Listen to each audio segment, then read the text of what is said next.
जय हिंद दोस्तों। तो आज हम लोग देखने वाले हैं कि जेट इंजन कैसे काम करता है। जैसा कि आप देख पा रहे होंगे, ये मेरे पीछे हवाई जहाज है। तो ये मतलब वर्क कैसे करता है, जैसे जमीन से उड़ा और अचानक से एकदम साए करके जो उड़ जाता है ये, तो उसमें किस कॉन्सेप्ट को यूज करते हैं और वो कैसे उड़ता है। तो जैसा आप देखेंगे, ये जो लगे हुए हैं इस पे पंखे, ये जो लगे हुए हैं यानी कि ये 4 इंजन है और यही एक होते हैं जिसके कारण ये जो आपका हवाई जहाज होता है जोड़ता है। ये क्रिया प्रतिक्रिया के कॉन्सेप्ट पे वर्क करता है। जैसे यहाँ से इसने हवा सक की और पीछे से निकाली, तो जैसे ही पीछे हवा जाएगी तो क्या करेगी, एरोप्लेन पे थ्रस्ट लगेगा और जब थ्रस्ट लगेगा तो एरोप्लेन क्या होगा, आगे की ओर तेजी से झटका लेगा और आगे की ओर मूव करेगा। बस सिंपल इसी कॉन्सेप्ट पे क्या होता है, हवाई जहाज आपका मूव करता है। आप जो देख पा रहे थे, जो पंखियां थी यानी कि जो आपका इंजन था वो कैसा दिखता है, यानी कि ये जो है आपका ये पंखा जो क्या करता है, हवा सक करता है। जब हवा बाहर से अंदर की ओर आती है तो यहाँ पे क्या करती है, एयर इनटेक होती है। क्या होती है, एयर जब इनटेक होगी यहाँ पर, तो एयर इनटेक हो, अभी ये आपको ये साइन दिख रहा है, इसका मतलब है कि क्या है, ये एक रुका हुआ है। नहीं तो अगर चल रहा होता तो इसका इतना तेजी से इसके अंदर हवा सक करता है कि कोई भी अगर इसके सामने आएगा तो क्या होगा, कट जाएगा। आप देख रहे हैं ये आदमी जो इसके अंदर चला गया, तो देखिए कैसे कटता चला जा रहा है। आप समझिए कितना पावरफुल होता है ये, कि जैसे ही कोई चीज इससे टकराती है एकदम धड़ाम से कट जाएगी वहीं पे। क्योंकि अगर इतनी तेजी से ये क्या करेगा, एयर नहीं लेगा, तो हवाई जहाज 30,000 40,000 की फीट पे उड़ता है तो कैसे उड़ पाएगा, मूव ही नहीं कर सकता अगर वो इतना ज्यादा एयर सक नहीं करेगा। तो इसमें देखिए कोई इतना कॉन्सेप्ट नहीं होता। तो यही जो एक इंजन को हम लोग खोल के अगर देखेंगे तो ये वाला जो एरिया होता है दोनों साइड से क्या करता है, एयर सक करता है यहाँ से, और जो 90% एयर होती है वो यहाँ से सीधा क्या करती है, पीछे निकल जाती है, और जिसके कारण थ्रस्ट लगता है और क्या होता है, आपका जो इंजन होता है ये आगे की ओर मूव करता है। और कोई कॉन्सेप्ट नहीं है। अब सवाल ये आता है कि जो पंखी एकदम धड़ धड़ करके घूम रही है तो 90% एयर पीछे चली गई, अब इस पंखी को कौन घुमा रहा है, ये जो पंखी आपकी लगी हुई है इसको कौन घुमा रहा, इसको भी तो कोई ना कोई घुमा रहा होगा ना। तो इसको घुमाने के लिए क्या होता है, एक छोटा सा इंजन पीछे रखा होता है, जेट, इसीलिए इसको टर्बो जेट कहा जाता है। समझ रहे हैं ना, क्योंकि जब यहां से एयर 90% पीछे चली गई तो आपके मन में सवाल आएगा कि 10% कहां जाएगी। तो जो 10% एयर होती है वो यहां से आपका यहाँ पर इस एरिया में लगा रहता है कंप्रेसर। क्या लगा होता है आपका, कंप्रेसर। और कंप्रेसर क्या करता है, कंप्रेसर एयर को सक करता है, और कंप्रेसर एयर जो 10% होती है तेजी से खींच के यहाँ पीछे भेज देता है कंबसन चेम्बर में। यहाँ पर जो होता है वो होता है कंबसन चेम्बर, तभी तो चलेगा। और जो कंबसन चेम्बर होता है यहाँ पे जब गैस आती है तो क्योंकि देखिए आग जानते हैं, आग जलाने के लिए क्या चाहिए, आपको चाहिए ऑक्सीजन, और इतनी ऊंचाई में ऑक्सीजन क्या होता है, बहुत कमी होती है। तो ये कंप्रेसर जो होता है ये तेजी से हवा लेके पीछे खींच फेंकता है, जिससे क्या होता है, आप जैसे मुंह से खींच के फेंक रहे हैं तो ये भी एक प्रकार का कंप्रेसर ही तो है।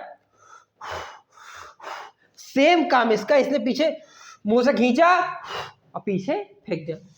तो सेम काम जब कंप्रेसर करता है तब हवा यहाँ आती है, और यहाँ पीछे होता है कंबसन चेम्बर, जिसमें यहाँ पर इग्निशन के लिए क्या होते हैं, 2 ठो इंजेक्टर लगे जो कि क्या करते हैं, फ्यूल इंजेक्ट करते हैं, और एक पर यहाँ पे इग्निशन सिस्टम लगा रहता है, जिससे क्या होगा कि आग निकलेगी, स्पार्क प्लग लगा रहता है। तो जब आग निकलेगी, फ्यूल होगा तो क्या होगा, स्पार्क होगा, स्पार्क होगा तो तेजी से क्या होगी, शक्ति निर्माण होगी, वो पीछे जाएगी। और ये जो पीछे पंखी लगी हुई है ये क्या करती है, इसको पावर देती है, तो तेजी से क्या करती है, मूव करती है, और ये इस शाफ्ट के माध्यम से, किसके माध्यम से, शाफ्ट से जुड़ी होती है, किससे, इन पंखी से जुड़ती होती है। तो जब ये घूमती है तो आपकी ये पंखी घूमती है, और जब पंखी घूमती है तब आपका हवाई जहाज क्या करता है, वर्क करता है।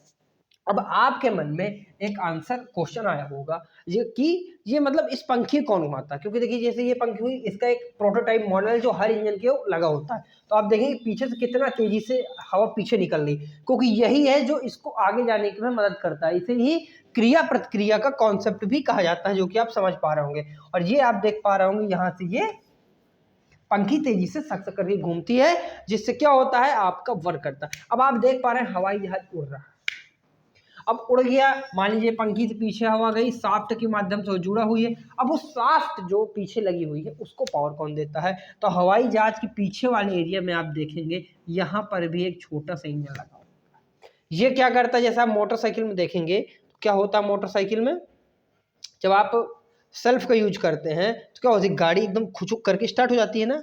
अब कैसे हो जाती है, आपके मन में कॉन्सेप्ट आता होगा, कुछ तो इस पे कॉन्सेप्ट होता होगा ना कि, तो जैसे उसमें एक बैटरी रखी हो, सेम बैटरी टाइप का यहाँ छोटा सा इंजन लगा रहता है, जो क्या करता है, पहली बार में आपकी इस पंखी को घुमाता है, पंखी घूमेगी, हवा पीछे जाएगी, 10% हवा आपका कंप्रेसर लेगा, कंप्रेसर लेके पीछे भेजेगा किसमें, कंबसन चेम्बर में, वहां कंबसन चेम्बर से पीछे जाएगी, जो मोटर लगी वो घूमेगी, जिससे क्या होगा, ये कॉन्सेप्ट 1 मिनट के लिए चालू हो जाए, टाइम के लिए नहीं चलता, सिर्फ 1 या 2 मिनट ही ये आपका वर्क करता है। इसके बाद ये ऑटोमेटिक बंद हो जाता है, क्योंकि इसकी कोई नीड ही नहीं रहती। फिर जब एक बार पंखी घूम गई तो खुद से कार्य करती रहती है, फ्यूल जलेगा बार बार, उससे शाफ्ट के माध्यम से पावर जो होगी आगे आप ट्रक के नीचे लेंगे हो तो नीचे से रॉड जैसे नीचे तेजी से घूम रही हो, वही कहलाता है आपका क्या, शाफ्ट कहलाता है। अब मान लीजिए यहाँ पर जैसे कोई पंछी वंछी आ गया, मान लीजिए कौवों में होता, कौवा एक आ गया, उनका पूरा गैंग आ रहा कि तुमने एक को कैसे मार दिया, तो जब सब आ जाएंगे तो क्या होंगे, ये पीछे नीचे खींचेगा। अब इसके पीछे आप जानते हैं कि 10% एयर कौन लेता है, कंप्रेसर लेता है। तो मान लीजिए एक कौवा ले लिया उसने, अब कौवे को उसने क्या किया, एकदम कंप्रेसर के पीछे भेजा कंबसन चेम्बर में, और जब कंबसन चेम्बर में भेजा तो उसने कहा ये क्या आ गया भैया, हमने मांगी एयर ऑक्सीजन और तुमने दिया कौवा। जब कौवा वहां पहुंचेगा तो होगा क्या भैया, तो होगा क्या, वहां पर अंदर आग लग जाएगी, और जब आग लग जाएगी तो इंजन हो जाएगा बंद। अब जब इंजन बंद हो जाएगा तो आप देखेंगे कई बार सॉफ्ट लैंडिंग कैसे हो जाए, नॉर्मल लैंडिंग कैसे हो पाएगी, क्योंकि इंजन तो काम ही नहीं कर रहा है। तो इसमें होता क्या है कि जैसे आप देखेंगे तो अगर मान लीजिए 1:30 के रेशियो पे आपका हवाई जहाज काम करता है, अगर वो 30 किलोमीटर 1 किलोमीटर की ऊंचाई पे है, तो यानी कि मतलब 30 किलोमीटर आगे तक वो जा पाएगा, तब थोड़ा थोड़ा कर, ऐसा नहीं कि खराब हो गया एकदम धड़ाम से नीचे आ गया। आप देखेंगे जो चील उल होते हैं ना, थोड़ी दूर ऊंचाई जाने क्या करते हैं, हाथ पंखे फैला लेते हैं और यूं करते हैं नॉर्मल ग्लाइड करते हुए नीचे की ओर आ जाते हैं। आप देखेंगे जैसे पतंग बहुत ज्यादा ऊपर उड़ी हुई, आप उसे कहीं बांध दें तो वो अपने मन से ग्लाइड करते हैं, उसमें कुछ करने की जरूरत नहीं होती। सेम कॉन्सेप्ट यहाँ पर भी होता है। तो अब जैसे मान लीजिए लाइट पर चली गई तो यहाँ पर तो ठीक है, लेकिन ये जो आपका ये वाला हिस्सा यहाँ पर, जिसे कहते हैं हम लोग कॉकपिट, क्या कहते हैं इसे, कॉकपिट, जहाँ पर आपका पायलट बैठा होता है, तो यहाँ पर लाइट नहीं हो, दबाना कुछ है, दब कुछ रहा, तो यहाँ पर लाइट के लिए क्या, यहाँ पर एक छोटा सा इंजन रहता है, जिसपे क्या होती है, 2 पंखियां नॉर्मल ऐसे निकली होती हैं। किस, थोड़ा सा गलत बन गया ये यहाँ पे एक पंखी होगी जो कि कैसे ऐसे ऐसे मूव करेगी, जब एयर होगी तो ये क्या करेगी, मूव करेगी, जिससे क्या होगा, आप इसको रेड करते हैं, क्या कहते हैं इसको, रेड, जिससे क्या होगा, आपके कॉकपिट पे लाइट वाइट नहीं जाएगा, जिससे सारा फंक्शन काम करेगा। नहीं तो आप क्या करना, आपको समझ ही नहीं आ रहा, क्योंकि एकदम अंधेरा अंधेरा हो गया, जिससे सॉफ्ट लैंडिंग हो जाती है। क्योंकि थोड़ा जहाँ उसको दिखा कि जहाँ कोई अच्छी जगह, कई बार पानी में भी लैंडिंग हो जाती है, क्योंकि इसका जो डिजाइन है ऐसा शेप के कि ये पानी में डूबता नहीं है। अमेरिका में एक बार लैंडिंग हुई भी, तो इसमें और कोई कॉन्सेप्ट नहीं है, इसमें नॉर्मल ये सिर्फ इसी कॉन्सेप्ट पे काम करता है कि यहाँ से ये आपका एयर लेगा, यहाँ से क्या लेगा, एयर इनटेक करेगा, क्या करेगा, एयर इनटेक कर, और यहाँ से 90% जो एयर होती है ये पीछे का है, इसे क्या कहते हैं, इसे एग्जॉस्ट बाईपास कहते हैं। क्या कहते हैं इसको, एग्जॉस्ट बाईपास। और यहाँ से 90% एयर क्या होगी, इसकी पीछे निकल जाती है, 10% जो बची ये आपका है कंप्रेसर, ये लगा हुआ आप देख पा रहे हो कंप्रेसर। अब जैसे गाँव में देखेंगे फुकनी, देखिए तो फुकनी होती क्या, सांस अंदर खींचेंगे और तेजी से सांस फेंकेंगे, इससे क्या होगा, हवा में क्या होगा, एक ऑक्सीजन की मात्रा बढ़ेगी उसके अंदर और आग तेजी से चले। आप जानते हैं आग जलाने की सबसे ज्यादा किसकी जरूरत होगी, आपकी ऑक्सीजन की। यहाँ से इसने भेजा कंबसन चेम्बर में, कंबसन चेम्बर में इग्निशन हुआ, पावर जनरेट हुई, पावर इनको घुमाई, ये कनेक्टेड है आपके शाफ्ट से, और ये पंखी आपकी चलने लगी। तो नॉर्मल इसी कॉन्सेप्ट पे आपका हवाई जहाज जो होता है वो वर्क करता है, और इसी तरह नॉर्मल आपका हवाई जहाज उड़ जाता है। अब आप कई बार देखेंगे कि जैसे हवाई जहाज उड़ रहा है, अब रिवर्स इंजन, तो रिवर्स इंजन का मतलब ये नहीं है कि जो आपका हवाई जहाज होगा वो रिवर्स मूव करने लगेगा। रिवर्स का मतलब होता है कि जो पावर आप 90% इसमें सप्लाई कर रहे थे, तो क्या हो रही थी, 90% आपका इनके माध्यम से क्या चला जा रहा था, पीछे चला जा रहा था। लेकिन अब क्या होगा, 90% पीछे नहीं जाएगा, यहाँ पर 2 ऑप्शन खुल जाते हैं।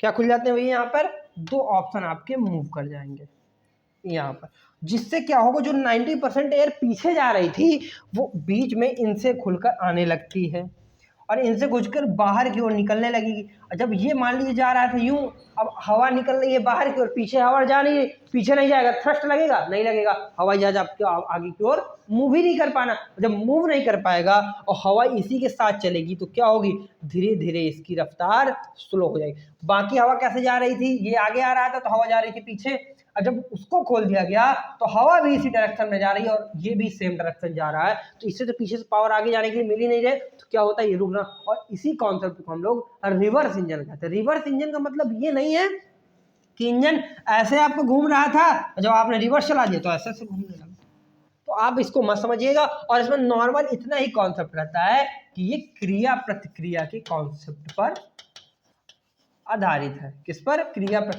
और ये कॉन्सेप्ट किसने दिया था, तो आप जानते हैं एक बाबा थे जिनका नाम था न्यूटन बाबा। तो ये कॉन्सेप्ट आपका किसका है, क्रिया प्रतिक्रिया का, न्यूटन बाबा का। और ये जो दो पंखे लगे हुए हैं आप देख पा रहे होंगे पीछे की ओर, ये ग्लाइड करने में मदद करता है कि बॉडी उसकी एक स्टेबलाइज। और ये आपका कॉकपिट होता है जहाँ पे पायलट बैठते हैं, तो इस चीज को आप समझ गए होंगे। इसीलिए कहते हैं कि जेट इंजन में 3 इंजन होते हैं। एक जो आपका रेट होता है जो टेम्परेरी, जो सिर्फ जब बंद हो जाते हैं इंजन तब वर्क करता है। एक बैटरी जो पीछे लगी होती है इसके सबसे पीछे वाले हिस्से पर, यहाँ पर, जो क्या करती है शुरू में इंजन सेल्फ टाइप का काम, जब बाइक में आप दबाएंगे सेल्फ तो क्या धक्का देने लग जाएंगे क्या, मान लीजिए हवाई जहाज पहले बंद है तो धक्का देकर थोड़े ना स्टार्ट करेंगे, थोड़ी पंखी घूम जाए और फिर उसके बाद हम लोग चला लेंगे, ऐसा थोड़े ना होगा ना। तो उसके लिए एक बैटरी लगी होती है, तो बैटरी इसमें एक छोटा सा इंजन ही उसे कह सकते हैं, जिससे क्या होगा, आपका पंखा घूमेगा और जब एक बार घूम गया, हवा खींची, 10% कंप्रेसर ने ली, 90% पीछे कंप्रेसर ने इग्निशन चैम्बर में भेजा, वहां पे इग्नाइट हुआ, फ्यूल आया और क्या हुआ, पीछे वाली पंखी घूमी, सॉफ्ट से पावर इन पंखियों को ट्रांसमिट हुई और यही प्रोसेस बार बार चलती रही, तो आपका हवाई जहाज उड़ गया। जय हिंद, जय भारत।